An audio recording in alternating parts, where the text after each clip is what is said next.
Hello everyone, welcome back to my YouTube channel. आज का हमारा मैथ्स का क्वेश्चन इस प्रकार से है। यदि किसी स्कूल में 60% छात्र बालक हैं तथा छात्राओं की संख्या 812 है, तब स्कूल में बालकों की संख्या क्या होगी, ये हमको ज्ञात करना है। इस क्वेश्चन के लिए ऑप्शन इस प्रकार से है। Option A 1200, option B 1206, option C 1212 या फिर ऑप्शन डी 1218। ठीक है, तो चलिए इस प्रकार के क्वेश्चन को कैसे सॉल्व किया जाता है उसको सीखते और समझते हैं। तो सर्वप्रथम हम क्या करेंगे, क्वेश्चन में जो भी चीज़ें दी हुई है उसको नोट डाउन कर लेते हैं, लिख लेते हैं। मैं यहाँ पे लिख देता हूँ, दिया है क्वेश्चन में क्या क्या चीज़ें दी हुई है। तो क्वेश्चन में दिया हुआ है छात्र बालक या बालक छात्रों की संख्या। ठीक है, यहाँ पे मैं लिख देता हूँ बालक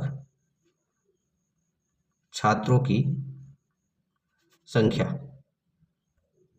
बराबर कितना दिया हुआ है, तो ये बराबर दिया हुआ है हमारा 60%। ठीक है, बालकों की जो संख्या है वो प्रतिशत में दिया हुआ है। वहीं छात्राओं की संख्या की बात करें, यानी कि बालिकाओं की संख्याओं की बात करें, तो कितना दिया हुआ है 812। तो इसको भी मैं लिख देता हूं, छात्राओं की या फिर बालिकाओं की। ठीक है, छात्राओं की संख्या बराबर ये दिया हुआ है 812। ठीक है, ये दिया हुआ है संख्या में। ठीक है, बालक छात्र जो है उनकी संख्या दी हुई है प्रतिशत में, और वहीं छात्राओं की जो संख्या है यानी कि बालिकाओं की जो संख्या है वो दिया हुआ है संख्या में। ठीक है, तो हमको क्या ज्ञात करना है इस क्वेश्चन में, तो हमको निकालना है बालकों की संख्या। ठीक है, बालकों की संख्या, ये हमको संख्यात्मक मान में ज्ञात करना है। ठीक है, इतना क्लियर है? ओके, अब चलिए आगे चलते हैं। क्वेश्चन में बालकों की संख्या बराबर कितना दिया हुआ है, तो 60% दिया हुआ है, ये हमने लिखा अभी। ठीक है, ये दिया हुआ है 60%। ठीक है, तब स्कूल में कुल छात्रों की संख्या कितनी हो जाएगी, तब कुल छात्र बराबर, क्योंकि बालकों की संख्या यहाँ पे प्रतिशत में दिया हुआ है, इसलिए हम कुल छात्रों की संख्या को भी क्या करेंगे, प्रतिशत में लिखेंगे। तो कुल छात्रों की संख्या कितनी हो जाएगी, तो कुल छात्रों की संख्या बराबर हो जाएगा ये 100%। क्लियर है, कितना हो जाएगा, 100% हो जाएगा। इतना क्लियर? ओके, तब आगे क्या होगा, तब बालिकाओं की संख्या। ठीक है, बालिकाओं की संख्या बराबर क्या हो जाएगा, तो बालिकाओं की संख्या को हमको यहाँ पे प्रतिशत में ज्ञात करना है। ठीक है, तो वो ज्ञात करने के लिए हम क्या करेंगे, कुल छात्रों की संख्या में से बालक छात्रों की जो संख्या है उसको माइनस कर देंगे, तो हमको बालिकाओं की संख्या प्रतिशत में ज्ञात हो जाएगी। क्लियर है? तो चलिए इसको माइनस कर देते हैं। तो कुल छात्रों की संख्या 100%।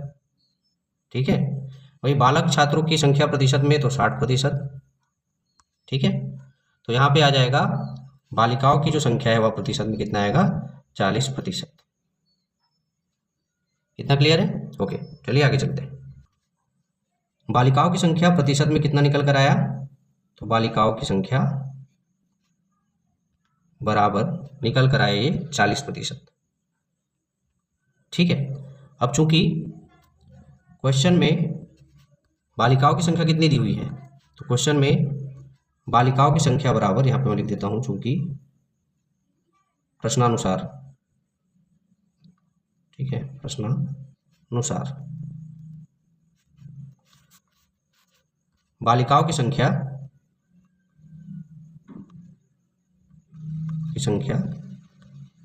बराबर कितना दिया हुआ है, तो ये दिया हुआ है 812। ठीक है, यानी कि ये जो 812 है, ठीक है, यह किसके बराबर हो जाएगा, तो ये हो जाएगा 40% के बराबर। ठीक है, किसके बराबर, तो 40% के बराबर हो जाएगा। ठीक है, तो जब 40% बराबर 812 हो, ठीक है, चूंकि ठीक है 40% बराबर 812। ठीक है, इसलिए 1% बराबर कितना हो जाएगा, 1% बराबर ये हो जाएगा 812/40।